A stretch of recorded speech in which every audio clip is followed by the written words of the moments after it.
Assalamualaikum everyone. My name is Dr. Almas and I'm working as a Senior Women Medical Officer at JPMC.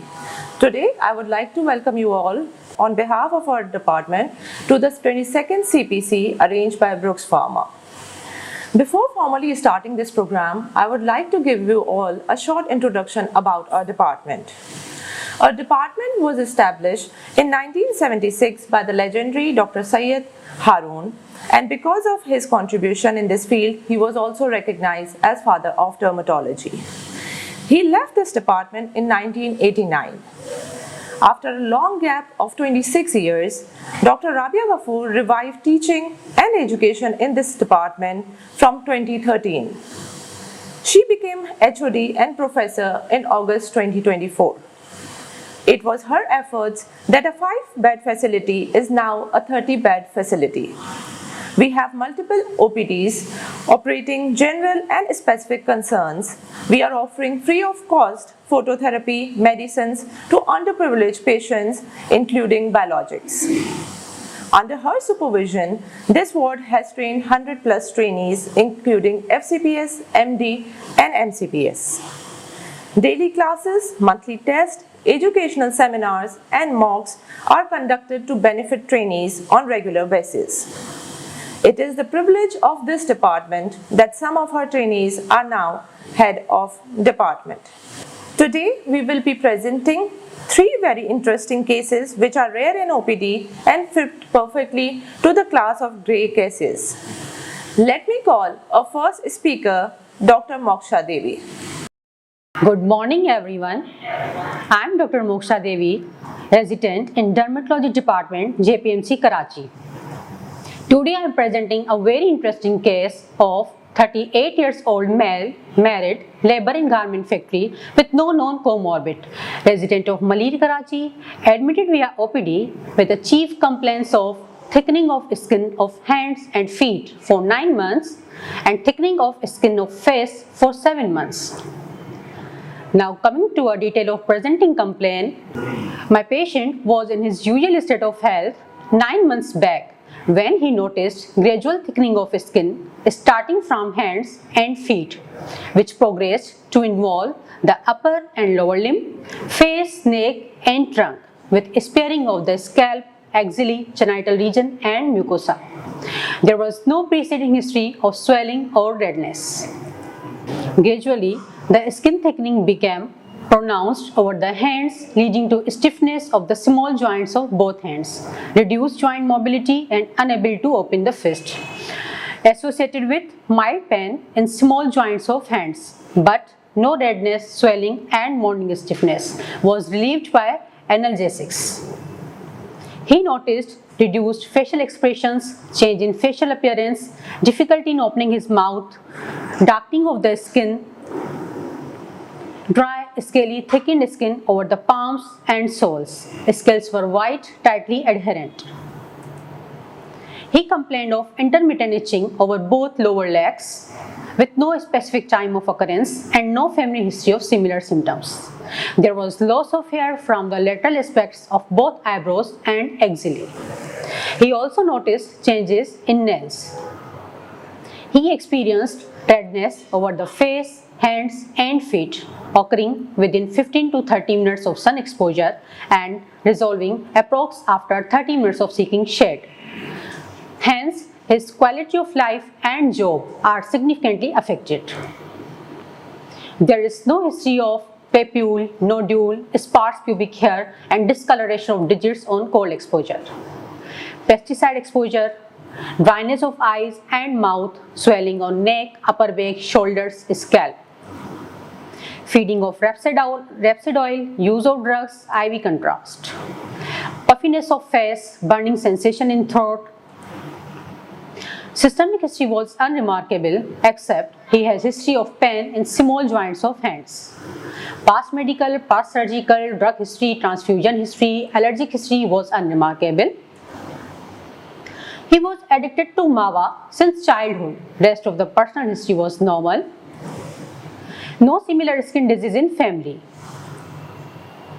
He lives in well-ventilated, rented house, consists of 2 rooms, use tap water, low socioeconomic status. Now moving towards the examination, a middle-aged man of average height and build, well-oriented to time, place and person, was sitting comfortably on bed. He was vitally stable. Sub-vitals were normal. Moving towards the cutaneous examination, diffuse thickening, shiny and indurated skin over the face, neck, trunk, bilateral upper limbs, palms, soles and lower limbs. Axillary and genital regions were spared. Reduced facial expression due to skin stiffness as shown in this picture. Prominent horizontal furrows over the forehead and longitudinal furrows over the glabella, leading to an early leonine phase. Here you can see in this picture, multiple pitted box scars and lateral metarosis can also be appreciated. Similar changes over periauricular areas. Reduced interincisal distance of approximately 3 cm. Mobility of lips and mouth is decreased due to skin thickening and induration. Multiple longitudinal furrows are noted over the bilateral shoulder regions, upper spinal area, nape of the neck, consistent with the sharp eye sign. Hyperpigmentation can also be appreciated over the back. Here you can appreciate better. Criss-cross pattern is consistent with cutis rhomboidalis leuci. Similar changes can be appreciated over neck, axillary region, bilateral cubital fossa and axillary folds. Diffuse hyperpigmentation is observed over the bilateral elbow areas with mild fine grey color scaling. Skin of the bilateral hands appears thickened, shiny, waxy and indurated, extending up to the wrist joint. Marked thickening of skin over the dorsum of the both hands, resulting in distal tapering of the fingers. Restricted movement is noted at the interphalangeal joints involving flexion deformities. Here you can see in this picture, and contractures of the proximal interphalangeal joints, more prominent over the left dorsum of the hand. Peeling of skin in interdigital web spaces of left dorsum of the hand. Fine white scales were observed over the palmar aspect of the bilateral hands, more prominent over the left hand, with resorption of the distal phalanges contributing to shortening of the fingertips. Similar changes over legs anteriorly as well as posteriorly. Plantar skin appears thickened and firm with white fine scales. Pigmentation is noted over the molar and premolar teeth, likely secondary to arecanut use. Nails are dystrophic with subungual hyperkeratosis and subungual hypertrophy and hyperkeratosis over the left hand, while longitudinal ridging and yellowish staining of nails over the right hand. Toenails show no specific dystrophic changes. Now moving towards the musculoskeletal examination. Flexion contractures at proximal interphalangeal joint and distal interphalangeal joints are noted with restricted movement at metacarpophalangeal joint and interphalangeal joints without tenderness. Flexion deformities and restricted movements were also noted at proximal interphalangeal joints of toes. Rest of the musculoskeletal examination was unremarkable, except period sign and inverse period sign, which was positive. Schober test was normal. Systemic examinations including neurological, cardiovascular, respiratory, abdominal examination was unremarkable. Now the case summary. 38 years old male laborer presented with a 9-month history of progressive skin tightening involving the hands and feet, later extending to the limbs, face, neck and trunk, sparing the axilla and genitalia. With stiffness of fingers, limited joint mobility, reduced facial expressions and difficulty in opening of mouth. Dry, scaly skin over palms and soles, itching over the legs, hyperpigmentation, nail changes. He had sclerodermide facies, early leonine appearance with deep forehead furrows and indurated waxy skin involving the face, trunk, limbs, palms and soles. Sharper sign and cutis rhomboidalis nuclei are present. Flexion contractures at interphalangeal joints of fingers and toes are present with restricted range of motion. Palmar and plantar scaling was prominent with digital pulp resorption. After the complete history and detailed clinical examination, we came up with the differential diagnosis based upon features of our patient. So our first differential is scleromyxedema. Other differentials are scleroedema, pseudoscleroderma, and diffuse systemic sclerosis. To rule out the final diagnosis, we go through some baseline investigations, including hematology, biochemistry, liver function test. All were normal. Vitamin D was deficient, which was 9.28, while lipid profile, thyroid profile, viral markers, autoimmune workup was normal. Urine examination shows occult blood positive with 4 to 6 red cells. Leukocytes and epithelial cells were occasionally found. While urine culture and sensitivity shows no growth, urine biochemistry, ultrasound KUB, prostate, ultrasound abdomen was normal. Fungal scraping of nail was positive. Skin incisional biopsy was done that shows skin covered tissue showing basket weak keratosis with thinning of red ridges, along with focal melanin incontinence. The underlying dermis shows increased number of spindle fibroblasts in the reticular dermis along with the mucin. Mild lymphoplasmacytic infiltrate is also noted. So features are consistent with scleromyxedema. As scleromyxedema is frequently associated with monoclonal gammopathy, so we go for serum protein electrophoresis with immunofixation. That shows monoclonal peak in gamma region indicative of monoclonal gammopathy with immunoglobulin G and lambda light chain. As multiple myeloma is almost always preceded by monoclonal gammopathy of unknown significance, and patient had an increased risk of any non-traumatic fracture, but higher for skull, vertebral, pelvis, and sternum. So we go for a skeletal survey, but a skeletal survey was unremarkable for non-traumatic fractures and lytic lesions. Although a skeletal survey with plain radiography was used to assess bone involvement, but whole body low dose CT alone or in combination with PET has proved significantly more sensitive and is currently recommended by International Myeloma Working Group. So we go for PET scan as well to see bone and other tissue involvement, and it came out to be unremarkable. Now, plan is to repeat serum protein electrophoresis after 3 months to exclude early myeloma. So, based on clinical and pathological correlation, we came up with a final diagnosis of scleromyxedema associated with monoclonal gammopathy of undetermined significance. Points which are in favor of scleromyxedema are patient's skin is sclerodermide in appearance. He had leonine face, sharp eye sign, sparse eyebrow hairs, reduced mobility of mouth, joints of hands and feet. Histopathology finding favors the diagnosis. It was associated with monoclonal gammopathy. Thyroid function test was normal and mucosa were not involved.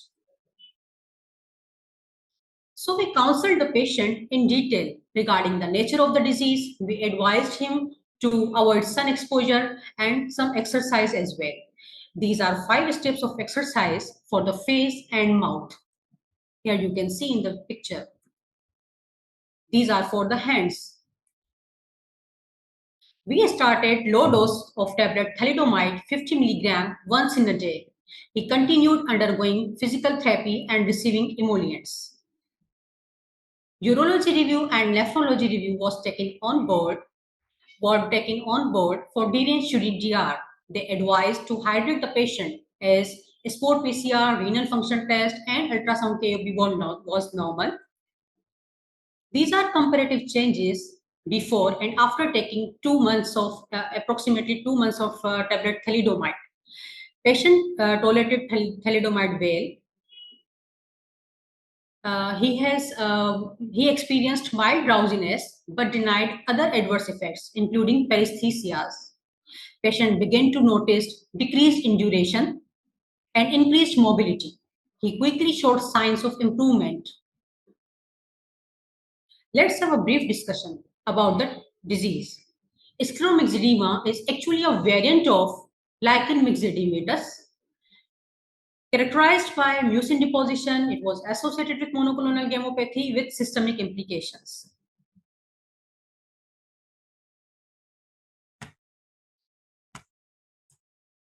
Equal incidence were reported in male and female.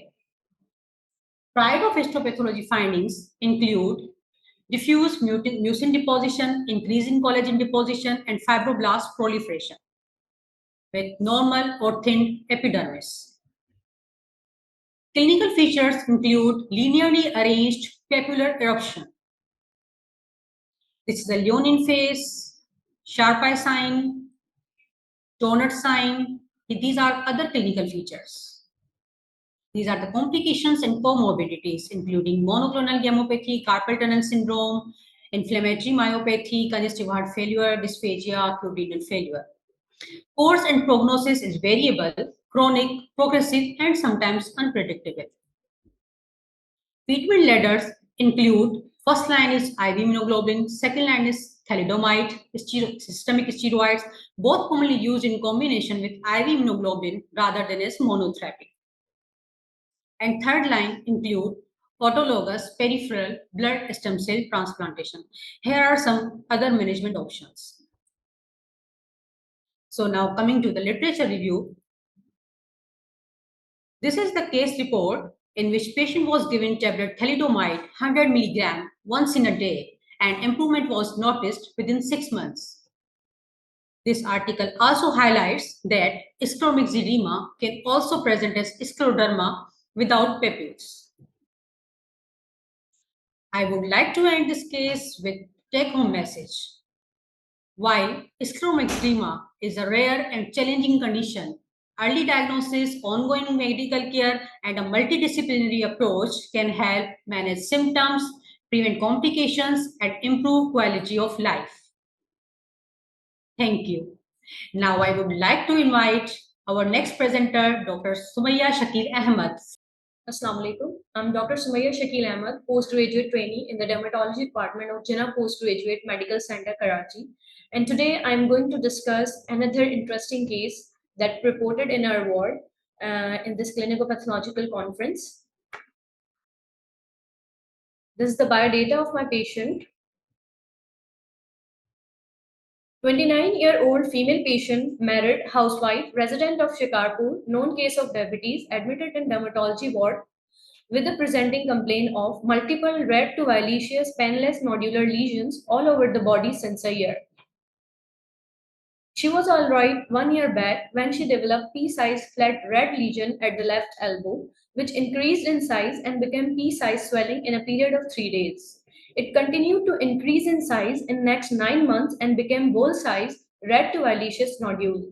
This swelling was associated with mild itching, occurred intermittently but not associated with any pain, discharge, ulceration, or swelling of affected limb. It didn't cause any restriction of the movement at the left elbow joint except discomfort. After 9 months, she developed similar nodular lesion with similar pattern of progression at the right cheek, then on left cheek, left leg, thigh, chest, spearing abdomen, palms, soles, right leg, back, and genital area within a period of 3 months. Lesions were persistent. She lost 7 kgs of weight within a period of 9 months without any dietary changes. She complained of multiple lumps at the mandibular area and the neck, which were not associated with pain, discharge, or any surface changes. Gradually, their size increased, and patient developed difficulty in breathing and swallowing for the solid food at the level of upper neck due to the pressure effects. Swellings of the face were obscuring her visual field as well. She recently developed multiple bruises at the chest and back spontaneously without any trauma. There was no history of redness all over the body, thickening of palms and soles, blisters, hypopigmented or hyperpigmented lesions. No history of headache, seizure, confusion, any eye symptoms, palpitation, syncope, chest pain, Small joint pain, photosensitivity, oral ulcers, Raynaud phenomena, muscle weakness, skin thickening, heat or cold intolerance. No bleeding from any side, no hair and nail changes or mucosal lesion. For these complaints, she went to the hospital where certain medications, including antibiotics, were given, but no improvement. Due to these lesions, patient has difficulty in social interaction and disturbed mental health, as well as leading to mood swings, depression, and anxiety. In systemic inquiry, history of malaise and myalgia were present, while the rest of inquiry were unremarkable. Personal history shows normal appetite, disturbed sleep, history of weight loss as described previously, normal bowel and bladder habit. Addiction history and menstrual history were unremarkable. In past medical history, having diabetes on oral hypoglycemic since 4 years, diagnosed when routine blood test was done for screening. Past surgical, transfusion, and travel history were unremarkable. Family history, 3 siblings, 2 brothers, and 1 sister. All are healthy, alive, mother and father alive. History of pulmonary TB in the father, which was treated. No history of similar illness or the skin disease in the family. Drug history. During course of illness, she has taken multiple analgesics, antibiotics, recently taking tablet coamoxiclav, clavulanic acid 625 mg TDS, tablet dapagliflozin 10 mg OD, tablet moxifloxacin 400 mg OD, and the mupirocin ointment. Socioeconomic history. Patient belonged to the middle class family. In the general physical examination of the patient, young female of average height and obese, well oriented with time, place, and person, lying on bed comfortably, well cooperative throughout the examination. Her vitals were BP 130 by 80 millimeter of mercury, pulse 75 beats per minute, temperature 98 Fahrenheit, respiratory rate 20 beats per minute. Her subvitals were Pellarnus positive, in the lymph nodes, multiple bilateral, submental, submandibular, anterior cervical, preauricular, and postauricular median group of axillary lymph node were palpable. Most of were 1.5 into 1 centimeter, matted non-tender. Multiple bilateral inguinal lymph nodes palpable, which were of similar morphology, matted tender 6 centimeter in diameter. On cutaneous examination of the patient, there were multiple well-demarcated erythematous to violaceous nodules of variable size and shape present bilaterally at the forearms, cheeks, breast, thighs, and left leg. Largest nodule present at the extensive surface of the left forearm near the elbow joint, measuring about 11.5 into 6.5 centimeter. Surface of the nodule was smooth, erythematous to violaceous with ecchymotic changes. It was non-tender, firm in consistency, slightly warm than the surrounding skin, non-adherent to the underlying structures. Well-demarcated ulcer secondary to incisional biopsy is also appreciated on the surface. Surrounding skin appears normal. Regional lymph nodes not appreciable. There are 3 well-demarcated nodules present on the bilateral cheek which were of similar morphology and surface was rough. 2 at the right cheek and 1 at the left cheek that were obscuring her visual field. There are multiple violaceous patches and round, well-demarcated, scaly indurated plaques with regular borders scattered on the bilateral thighs, largest plaque measuring about 3 into 4 centimeter on anterior side of the left thigh and induration measures about 2.5 into 3 centimeter associated with the scales which were sparse, thin and gray color. There are multiple ecchymosis and violaceous nodules and plaques appreciated at bilateral breast and flagellate erythema and bruises at the back. Hair examination was normal. Nails containing right big toe contained the Bu's line. Oral cavity was normal. Diascopy was negative and DLQI of the patient was 19. Systemic examination of the patient was unremarkable. On the basis of the history and clinical examination, our differential diagnosis were our first differential diagnosis was primary cutaneous B-cell lymphoma, tumoral MF, primary cutaneous peripheral T-cell lymphoma, leukemia cutis, cutaneous metastasis, nodular sarcoidosis, Kaposi sarcoma. Going towards the investigation of the patient, patient's complete blood count shows pancytopenia, lymphocytosis, and neutropenia. HB was 6.7, platelet 134, WBC 3.5, neutrophil 13, lymphocytes 69.3. In other labs, CRP 63, ESR 125, LDH was 440, albumin 3.3, HbA1c was 7.2, while the rest of the investigations were unremarkable, including urea creatinine, viral marker, TSH, urine DR, lipid profile, and chest X-ray.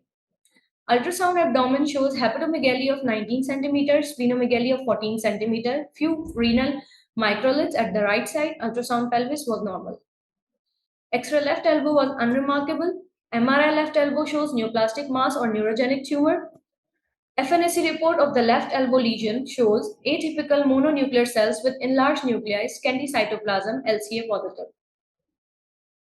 Histopathology report of the patient shows neoplastic lesions arranged in the form of sheets, small to intermediate size, moderate amount of cytoplasm, vesicular to hyperchromatic nuclei with inconspicuous nucleoli, frequent mitosis, surface epidermis is uninvolved. Immunohistochemical stain in the neoplastic cells shows LCA, CD99, 43, Ki67, BCL2, TDT were positive, while the rest of the markers were negative.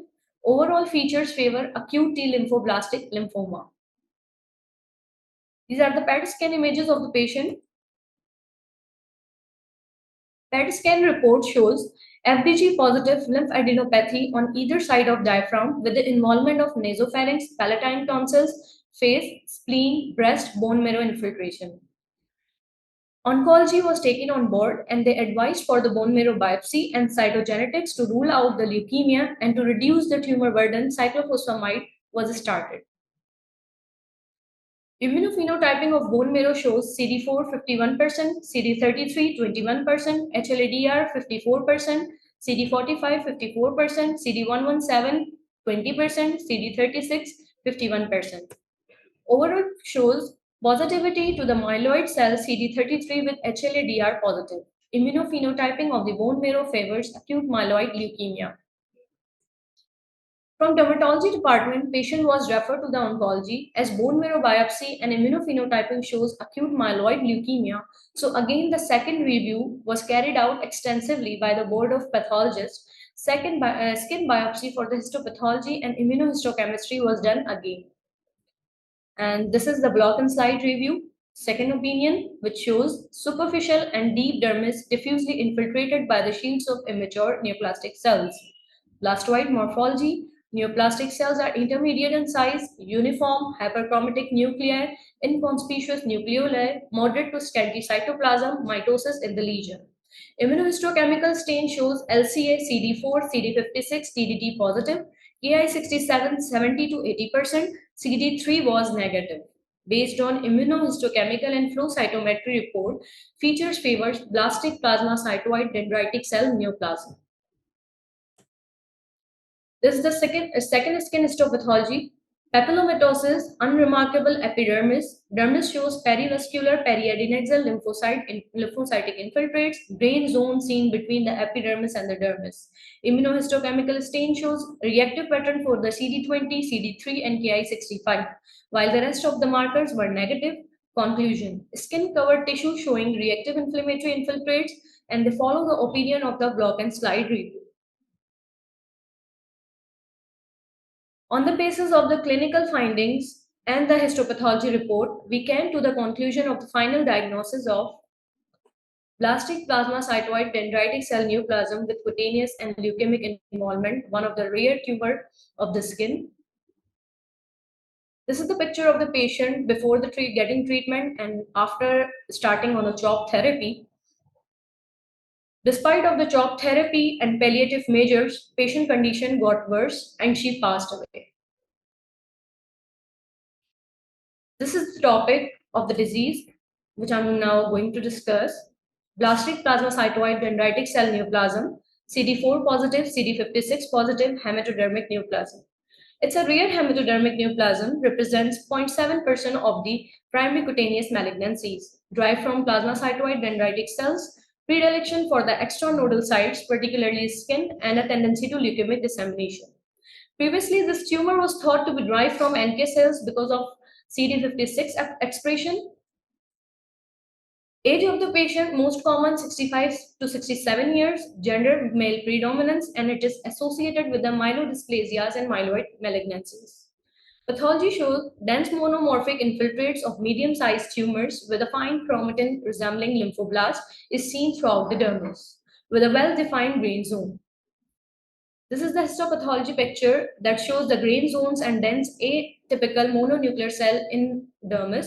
And this is the more closer view that shows large atypical mononuclear cells. Immunophenotyping shows tumor cells are CD56 positive, CD2, 7, and cytoplasmic CD3 are usually negative.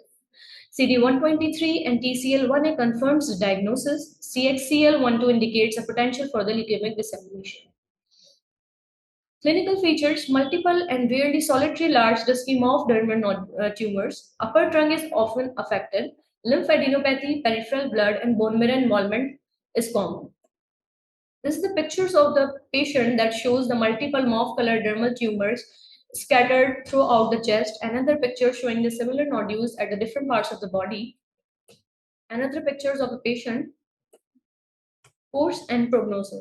The prognosis is poor with a median survival of 14 months. Management. There's a different management options. Combination chemotherapy and radiotherapy can produce a partial remission, which is invariably short-lived. Myeloid leukemia protocols, stem cell transplantation, and tagroxofus, which is a fusion protein made up of interleukin-3 and diphtheria toxin. It acts on the CD123 receptors and inhibit that.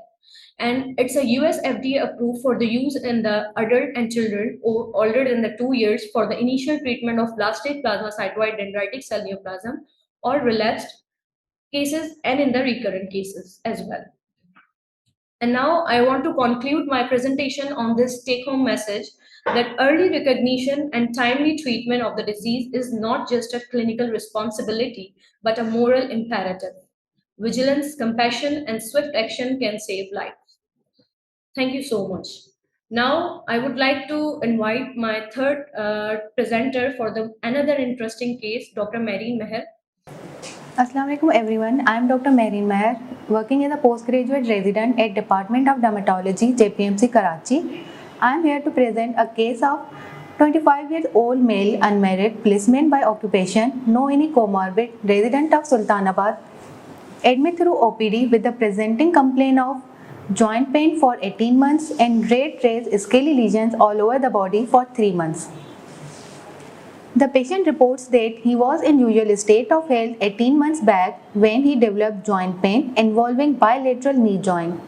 Gradual in onset, moderate in intensity, graded as 7 on 10 on severity scale, aggravated on walking and temporary relief by taking painkillers. Not associated with redness, swelling and restriction of movement. No history of semal joint pain, morning stiffness and swelling. For this complaint, he visited dermatologist who prescribed him tablet methotrexate 10 mg weekly, tablet folic acid 5 mg daily and tablet betnilan 45 mg daily and then tapered off. His symptoms improved with these medicines. He took tablet metho for 8 months but discontinued on his doctor's advice due to gastrointestinal upset.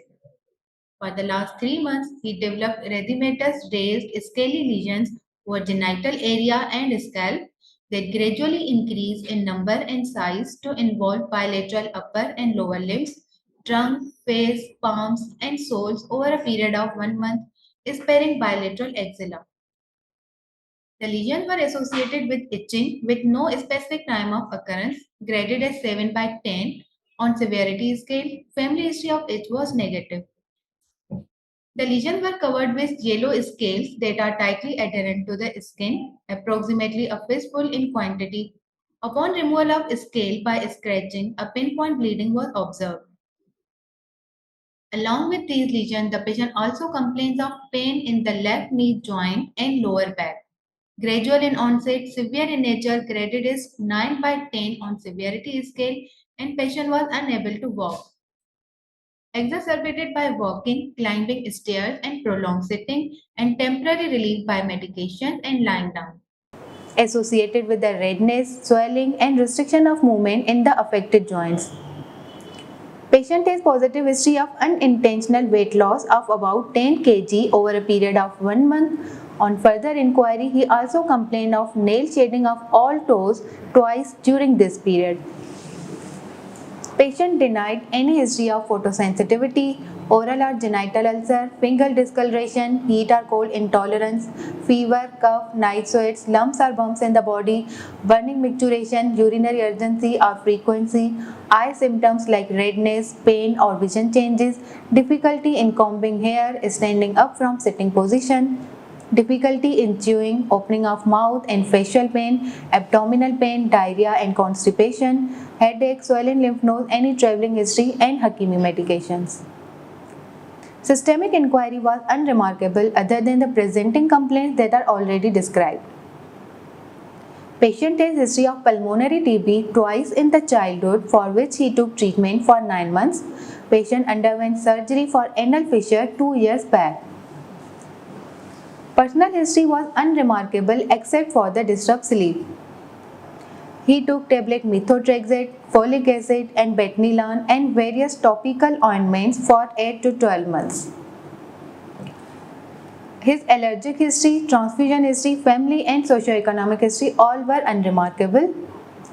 On general physical examination, a young male of average height, weight and build lying uncomfortably on the back due to pain, well oriented to time, place and person with normal vitals. Except for the pallar, rest of the subvitals were normal. On cutaneous examination, there were multiple well-defined erythematous scaly plaques of variable size and shapes predominantly over the scalp, face, trunk, bilateral upper and lower extremities, groin area, palms and soles, sparing bilateral axilla. The largest plaque was present over the trunk, measuring size about 16 by 10 cm. The scales were thick, yellow in color and firmly adherent. Plaques were non-tender and temperature gradient was negative, auspic sign positive. Papules and plaques of similar morphology also present over forehead, cheeks and perioral region, anterior and posterior aspects of the forearm and across the back. Papules and plaques of similar morphology were also present over groin area. Some were scattered and some were coalescing to form large plaque covered with thick adherent yellowish crust. No oozing or discharge noticed. There were multiple discrete erythematous scaly papules and plaques, some were annular and some were sarcinate present over the palms. Scales were thick, yellow and non-greasy. These findings were consistent with keratoderma blanorhegicum. There were thick yellowish keratoderma on background erythema with some areas of fissuring over bilateral soles. Lesions of similar morphology can also be appreciated over dorsal and lateral aspects of the feet. Scalp was covered with the thick scales. Poor oral hygiene. There was a erythematous scaly plaque present over the shaft and glans penis. Scales were thick and yellow, no purulent discharge noticed. Dystrophic, yellow, broken, crumbled nails of all toes. There is anonychia of right big toe, increased transfer curvature of the nail and subungual hyperkeratosis of the left big toe. Onychogyrophosis of left, third, fourth and fifth toe. On musculoskeletal examination, there was a swelling and redness over the left knee joint. All other joints were normal. Temperature gradient was positive over the left knee joint and it was tender on touch. Fluctuation test was positive over left knee joint. There was a restricted range of motion of left knee joint with painful active and passive flexion and extension. Gait was antalgic. Schober sign negative. Faber sign was positive. Temporomandibular joint and cervical movement were normal. On abdominal examination, liver was palpable 2 cm below the right costal margin. Rest of the examination was unremarkable. On respiratory examination, there was a dull percussion note on the right side and fine inspiratory crabs were present over right mid and lower zone. Cardiovascular examination and neurological examination was normal. Based on the history and clinical examination, my differential diagnoses are reactive arthritis, plaque psoriasis with psoriatic arthritis, secondary syphilis, and septic arthritis. On investigation, his HP was 10.1, MCV 75.3, urea create, electrolytes, LFTs, thyroid profile was normal, iron was reduced, and ferritin was highly raised. His viral markers including HIV were negative, ESR and CRP highly raised, ASO titers and RA factor were negative. Lipid profile, vitamin D, uric acid all were normal. Ultrasound abdomen shows hepatomegaly, right renal microliths and right-sided pleural effusion. So we get X-ray chest done that was unremarkable and pulmonary department was taken on board. They advised HRCT, Montauk's test and IGRA all were unremarkable. As there was a swelling of left knee joint, so X-ray of the knee joint was done that shows the soft tissue swelling and rheumatology department was taken on board. They advised synovial fluid DR that shows WBC count 12,160, synovial fluid CS that shows no growth, X-ray sacroiliac joint that was unremarkable, and MRI sacroiliac joint shows the finding of bilateral sacroiliitis. X-ray hands were normal, DEXA scan normal, urine DR and CS was normal, nail clipping for fungal element shows no growth, skin biopsy was done that shows acanthosis, hyperkeratosis, parakeratosis, Monroe's abscess and neutrophilic abscess as you can see in this slide. HLA-B27 was positive. Considering patient's age, skin finding like keratoderma blennorhagicum and succinate balanitis, MRI finding and positive HLA-B27, we diagnosed him as a reactive arthritis.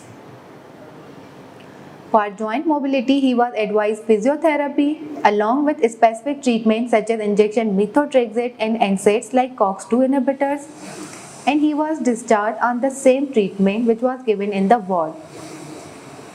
Now you can see the improvement after 1.5 months.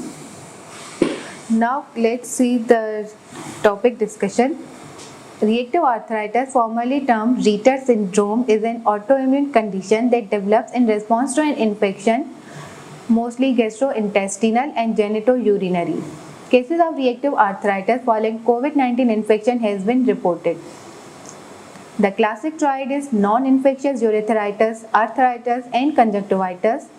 Some add a fourth component that is mucocutaneous finding to make up a diagnostic tetrad. Histopathologic findings are same as in psoriasis. Treatment include NSAIDs, they are the mainstay of therapy, corticosteroids, antibiotics, DMARDs, physical therapy, and the treatment of cutaneous disease include the topical therapy that include topical steroid and calcipotriol, phototherapy, methotrexate and biologic agents. Reactive arthritis is usually a self-limited condition and carries a good prognosis, but those who are HLA-B27 positive may develop a chronic course longer than 1 year. Now I will conclude my presentation by take-home message that soles, nails, eyes and mouth. Reactive arthritis leaves clues everywhere. Now I will call a worthy supervisor, Professor Dr. Rabia Ghafoor. Please come and give comments on all three presentations. Thank you so much. This is the 22nd CPC. As you all know that we are doing monthly CPCs for last 2 years now, more than 2 years now, and each institute of Karachi actively participates in these CPCs and brings very interesting cases for learning of everybody, for consultants and for postgraduate students and other interested dermatologists also. So we are little running out of time. We presented 3 cases, and all 3 were gray cases. The first case was scleromyxedema, which is very rare case, and we see very few cases in our whole career of this patient. You have to keep a high index of suspicion.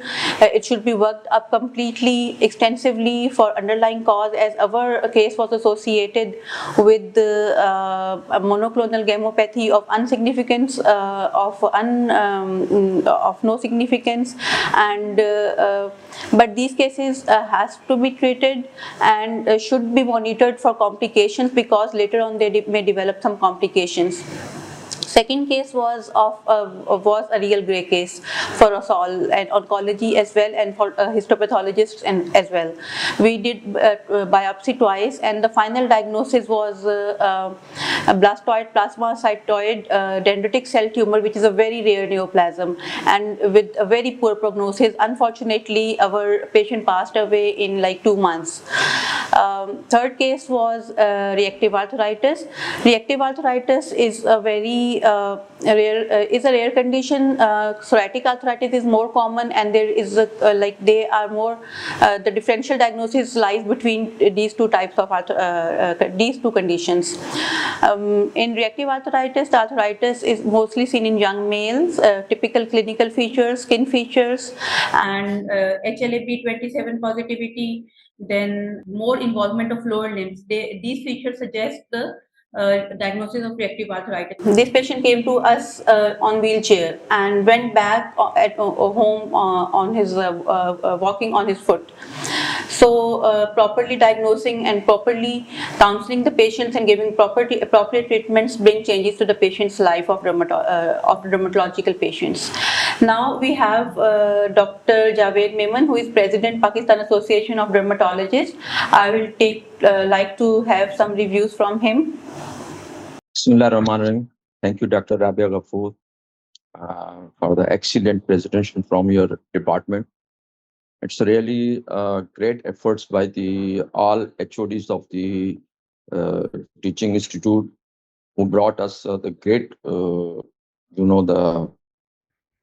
case presentations, because mostly these are missed by even the senior dermatologists who has no teaching institute or the indoor setup. What I want to suggest here, that this type of these CMEs and CPCs should be conducted all over the Pakistan, not only in the Karachi, because the Hyderabad, Larkana, Lahore, they have so many patients like that, which may be missed or which not be bring in this you can say the large forum. So I request Mr. Yasir Mubarak and all HODs, even we can present all these previous cases in a big summit, like we can arrange the big conference for this, because these are very important. And second one thing is that we should have some follow-up system, because without the follow-up system, it's not possible to get the patient situation. Sometimes they come here and they become very well and go back to the home. So we should not miss the patient. So this is my suggestion. I really impressed with all you people who are doing the best for the dermatologists. Even we are not able at the early stage to diagnose, even after the final diagnosis. This is very important. I think this should be continue for the many years. Thank you. Thank you, Dr. Javed. Now, Dr. Humaira Talat, she wants to comment. Dr. Humaira. Assalamu alaikum. Assalamu alaikum, everyone. Can you hear me? Yes. First, I would like to congratulate Dr. Rabia Ghafoor and her team for bringing these wonderful cases. All the cases were wonderful and well explained and well presented. Thank you so much, Dr. Rabia. And from your platform also, as Dr. Javed, he has mentioned that we would like to invite other hospitals also to please come forward and bring their own cases and we are ready to help them in that regard also, because being part of civil hospital and as Dr. Rabia Ghafoor is part of JPMC, we have been receiving patients not only from all over the Sindh, but also from parts of Balochistan and Punjab. So we would like to, we would appreciate if other hospitals would come forward and would participate in this CPC meeting. Thank you, Rabia, for all these well worked up cases. Thank you so much. Thank you so much, Dr. Humaira, and thank you everyone who connected to us in this morning and took interest in our activity. Thank you so much.